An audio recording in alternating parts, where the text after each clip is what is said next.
Hi, my name is Ze'ev Willy Neumann, and I'm a resident of Saugerties. I came here to Saugerties and actually to this area with a purpose, with a sense of mission. I was 20 years in Williamsburg and in Greenpoint, and I mean, the art and the artist and whoever involved in the creative part, it's flourishing there. It's all around you. It's the city, and you actually a needle in a haystack. Coming here to this area for many years, I finally decided to move here and to make it my base.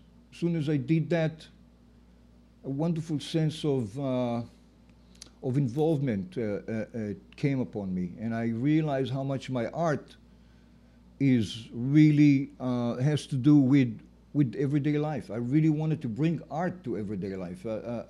Coming to Woodstock, it's a little bit like bursting through an open door. Saugerties has a lot more potential to evolve and to perhaps make the art part of everyday life. And I'm sure, the hardship of the day sometimes does not make you want to pay attention to it. So I'd like to ask you, or I'd like to pose a question and actually answer it. What is it art good for? Nothing, I say. The nothingness actually is a big something. Why? Well, you can say that art is good for nothing because what can you do with it? But it's really everything. It's everything because it's about self-discovery. It's about you and how do you relate to the world. It's about you and how you think. Actually, an artist is an opinionated person. If you have an opinion, you have the urge to say it. Of course, you have to find your medium and your way of expressing yourself. That's the struggle, and that's the secret, maybe. Let me take you to a few phases in my evolution as an artist. By now, I've accumulated a body of work, and I've dealt with different approaches and different topics. Materials are not necessarily a limit. They always dictate, rather, or the material, or rather the idea dictates the type of material that you use. As I mentioned, opinionated person, so here I am, ex-Israeli, or rather a expatriate of Israel, coming to this country and, being somewhat of a news junkie and an involved person in everyday life. The issues are right there on the surface, staring at me. I'm reading about it. I needed to find a venue, a vehicle to carry my way of, or my feeling, to carry my feeling into the form that I am, dabbling with, which is sculpting and painting. I had a long time a wish to create the Hebrew letters as a sculptural form. And lo and behold, I started it. I created the Hebrew letters out of, and made a three-dimensional form of the Hebrew letters. Forgive me, I'm drinking tea for a minute. Made it out of padok. Padok is a very red wood. It's got a wonderful red sawdust, yet it's also got a very strong sense, a smell, and it's perhaps slightly even toxic. My shop was red. I was creating the Hebrew letters, and I had an elation, an evolution. I realized, and I sort of thought about it for a long time, the Hebrew letters are sort of a skeleton that was lay for many years, dormed. And here it is, 100 and some odd years ago, the Zionist, or rather the movement that created Israel, gave it new life. Well, that became my topic, and I created all sorts of ideas. I created a certain format out of it. I'm holding it in my hand. I want to show you, this is out of foam, but I want to take you through this, the adventure of a graffiti-like form that opens up to the Hebrew letters. And when I showed that to somebody and I said, that's the Hebrew letters, and I'm not sure, and I showed him it from the other side, and lo and behold, the word love appeared. The word love in English appeared out of the letters Nun Samach Ayin Pei. Nun Samach in Hebrew, pronounces Nes, which means a miracle. And I came up with this lovely phrase saying, with a little miracle you can find love on the other side. That brought me to all sorts of ventures. Let me jump because I have a limited amount of minutes here. You're all familiar with my frame. I call it 15 minutes of frame. I've placed it in front of the Zina cornfield, and it created a fuss which delighted me. I think it seems that people that love nature have a hard time liking art, yet people who like art inspired by nature. So the controversy that went on for, I think, almost like a half a year from the summer that I put it all through, the time that I needed to take it off. Unfortunately, I thought that it'll take all throughout the season and you'll see the frame changing.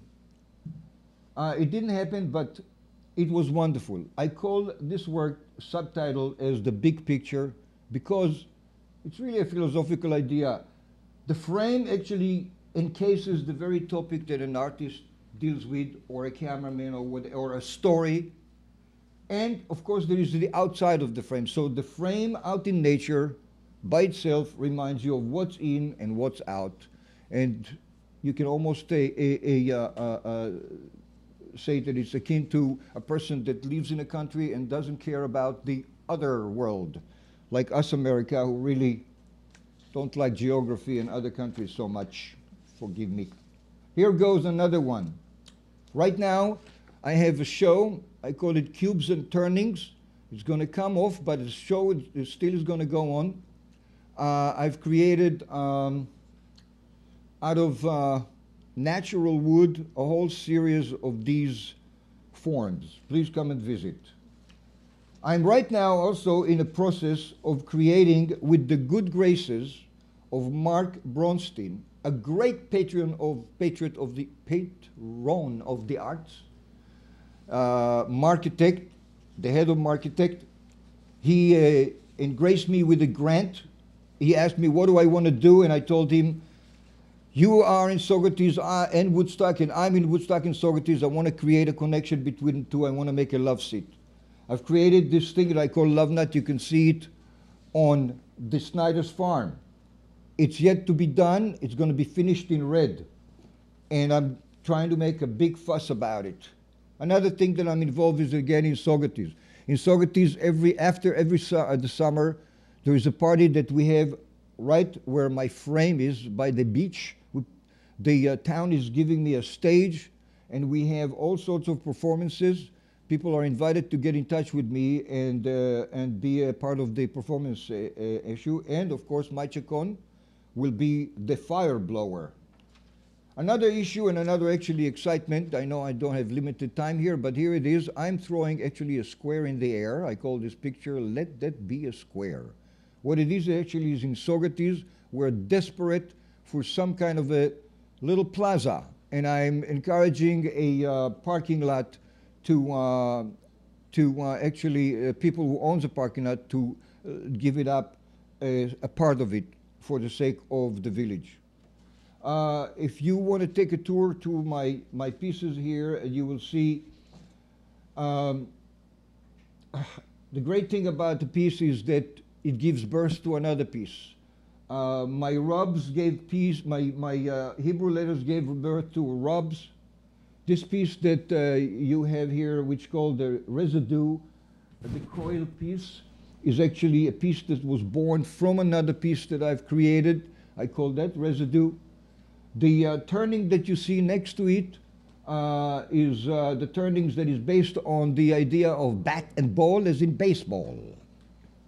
And that is a theme that I took over, and it's for sort of the couch potato who will enjoy a baseball game, and this can be an art, of course, as a sculpture. And there you have the question mark. Well, the question mark is actually the ultimate sculpture that we all have to constantly look at and constantly ask. The question mark is a very important one. There's a wonderful thing that happens as I photographed it one day. That question mark gave a shadow to an exclamation point. Isn't that lovely? I'm a passionate person, and I can talk forever about art. But here's the thing that we all know of 9/11. I was in Brooklyn when it happened. The twins were right at the horizon of my street. This is Richardson Street in Williamsburg. And after the first year of 2002, I have decided to do a memorial, and I did it via guerrilla style at 12 o'clock at night, to make sure nobody is there, and I drew this 60-foot casting shadow of the twins on the street.